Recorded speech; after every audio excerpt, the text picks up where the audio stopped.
ഒന്ന് രണ്ട് ദിവസമായി നമ്മൾ സൈബർ സഖാക്കളുടെ സോഷ്യൽ മീഡിയ പേജ് നിറയെ പ്രതിപക്ഷ നേതാവ് വി.ഡി. സതീശനും അദ്ദേഹത്തിൻ്റെ പുനർജനി പദ്ധതിയുടെ അഴിമതി കഥകളുമാണ്. എന്താണ് ഈ പുനർജനി എന്ന് സഖാക്കൾക്ക് ഇതുവരെയും പിടുത്തം കിട്ടിയിട്ടില്ല. അവരുടെ നേതാക്കൾ അവർക്ക് ഇട്ടുകൊടുക്കുന്ന ക്യാപ്സൂള് മാത്രം വിഴുങ്ങി ശീലിച്ചവരായതുകൊണ്ട് അവരതിനെക്കുറിച്ച് അന്വേഷിക്കാനും നിന്നിട്ടില്ല. എന്താണ് ഈ പുനർജനി? നമ്മുടെ ഡോക്ടർ ജിൻഡോ ജോൺ പറയുന്നത് നമുക്ക് ഒരു നിമിഷം കേട്ട് നോക്കാം. ഒരു സർക്കാർ പരാജയപ്പെട്ടപ്പോൾ ഒരു MLA മാത്രമായിരുന്ന വി.ഡി. സതീശൻ സ്വന്തം മണ്ഡലത്തിലെ മനുഷ്യർക്ക് രാഷ്ട്രീയം നോക്കാതെ മതം നോക്കാതെ കൊടുത്ത സഹായത്തിന്റെ പേരാണ് പുനർജനി. ഒരു രൂപ നേരിട്ട് കൈപ്പറ്റിയിട്ടില്ല. സഹായം വേണ്ട ആളുകളെയും സഹായിക്കാൻ തയ്യാറായിട്ടുള്ള ആളുകളെയും നേരിട്ട് കണക്ട് ചെയ്യുന്നു, അവർ തമ്മിൽ സഹായിക്കുന്നു. അങ്ങനെ ഒരു പ്രോജക്റ്റ് ഈ സർക്കാർ നടപ്പാക്കാൻ പറ്റും. സർക്കാർ പലിശരഹിത വായ്പ കൊടുക്കുമെന്ന് പറഞ്ഞു, പലിശയ്ക്ക് വായ്പ കൊടുക്കുന്നൊക്കെ പറഞ്ഞു. പ്രളയത്തിൽപ്പെട്ട മനുഷ്യർ കേരളത്തിൽ തന്നെത്താൻ പണിയെടുത്താണ് അതിജീവിച്ചത്. സർക്കാർ ഒരു സഹായം ചെയ്തിട്ടല്ല. അപ്പോഴാണ് 300 ചില്ലാൻ ആളുകൾക്ക് വീട് വെച്ച് കൊടുക്കുന്ന, ആയിരക്കണക്കിന് ആളുകൾക്ക് തയ്യൽ മെഷീൻ കൊടുക്കുന്ന, ലക്ഷക്കണക്കിന് കുട്ടികൾക്ക് പഠനോപകരണം കൊടുക്കുന്ന, ലാപ്ടോപ്പ് കൊടുക്കുന്ന, നോട്ട് പുസ്തകം കൊടുക്കുന്ന, ജീവിതോപാധികളായിട്ട് പശുവും മറ്റു കാര്യങ്ങളൊക്കെ കൊടുക്കുന്ന, ചെറുകിട വ്യാപാരത്തിന് വേണ്ട സൗകര്യം ചെയ്തു കൊടുക്കുന്ന ഒരു വലിയ പ്രോജക്റ്റ്. പുനർജനി പദ്ധതിയെക്കുറിച്ച് അന്വേഷിക്കാൻ ഏജൻസികളെ വിടുമ്പോൾ കേരളത്തിലെ ധനകാര്യ വകുപ്പ്, സാമൂഹ്യക്ഷേമ വകുപ്പ് ആ പ്രോജക്റ്റ് ഒന്ന് പഠിക്കുകയും കൂടി ചെയ്യുന്നതല്ല, സർക്കാരിന് നടപ്പാക്കാൻ പറ്റുന്ന ഒരു പദ്ധതിയാണ്. അപ്പൊ ഇതെല്ലാം അവർ എന്ത് വേണമെങ്കിലും പറഞ്ഞോട്ടെ, ഞങ്ങൾക്കിത് അലങ്കാര.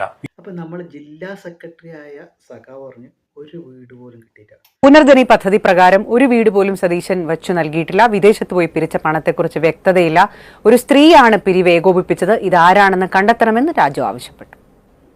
പറവൂരിന് പുതുജീവൻ പുനർജനി എന്ന പദ്ധതിയിൽപ്പെടുത്തി ഒരു വീട് പോലും പറവൂർ നിയോജകമണ്ഡലത്തിൽ നാളിതുവരെ അദ്ദേഹം നൽകിയിട്ടില്ല.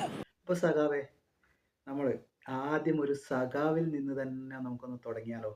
ഇടതുപക്ഷ സഹയാത്രികനായിരുന്ന സഖാവ് MC വേണു 2011ലെയും 2016ലെയും തെരഞ്ഞെടുപ്പുകളിൽ വി.ഡി. സതീശനെതിരെ ഇടതുപക്ഷത്തിന്റെ പ്രവർത്തന മേഖലകളിൽ ഏറ്റവും മുൻപന്തിയിലായിരുന്നു സഖാവ് വേണു.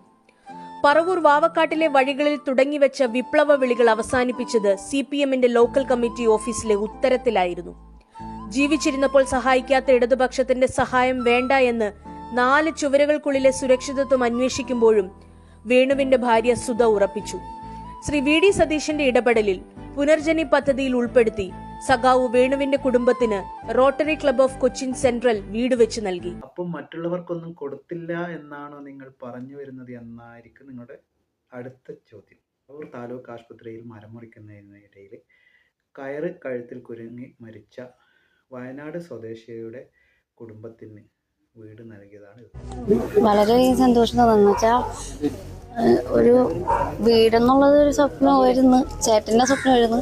അതിപ്പോൾ ഇത്രയും പെട്ടെന്ന് കിട്ടിയെന്നുള്ളത് അതിനൊരു സാറിനോട് ഞാൻ നന്ദി പറയാം. എന്ന് വെച്ചാൽ ഇതായിരുന്നെങ്കിൽ ചേട്ടന് അതിനും വലിയ സന്തോഷമായാണ്. ഇന്നിപ്പോൾ ഇവിടെ എവിടെയെങ്കിലും ഇരുന്ന് കാണുന്നുണ്ടാവും. നമ്മുടെ താലൂക്ക് ആശുപത്രിയിൽ അപകടത്തിൽ വീടഞ്ഞ ചെറുപ്പക്കാരൻ്റെ കുടുംബത്തിന് സ്ഥലം വാങ്ങിച്ചു, അവരുടെ ആധാരം കൈമാറി. അപ്പോൾ ആധാരം കൈമാറി ഉടൻ തന്നെ വീടിൻ്റെ നിർമ്മാണം തുടങ്ങുമെന്ന് പറഞ്ഞു. ഇന്ന് വീടിൻ്റെ തറക്കല്ലിട്ടിരിക്കുക.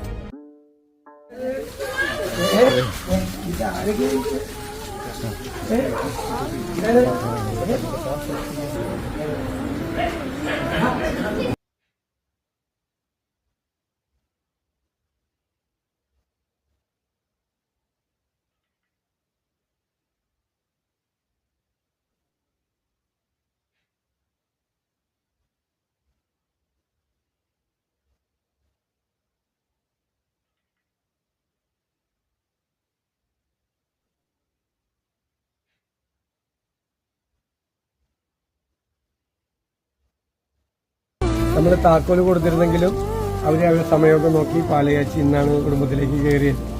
അപ്പോൾ ഞാനിന്നിവിടെ ഉണ്ടായിരുന്നു, നിർബന്ധമായിട്ട് വരണമെന്ന് പറഞ്ഞു. പിന്നെ കുഞ്ഞുങ്ങളെ കാണാൻ പറ്റുമല്ലോ. അപ്പോൾ കുറച്ച് പേർക്ക് വീട് കൊടുത്തതിൻ്റെ ഫോട്ടോ കൂടി അപ്ലോഡ് ചെയ്യുന്നുണ്ട്. ഇനി അഥവാ നിങ്ങൾക്ക് എന്തെങ്കിലും സംശയം ഉണ്ടെങ്കിൽ ഇതാരാണെന്ന് നിങ്ങളുടെ പറവൂരുള്ള സഖാക്കളോട് അന്വേഷിച്ചിട്ട് ഇതാർക്കൊക്കെയാണ് കിട്ടിയെന്നുള്ളത് നിങ്ങൾ തന്നെ ഉറപ്പ് വരുത്തിക്കും.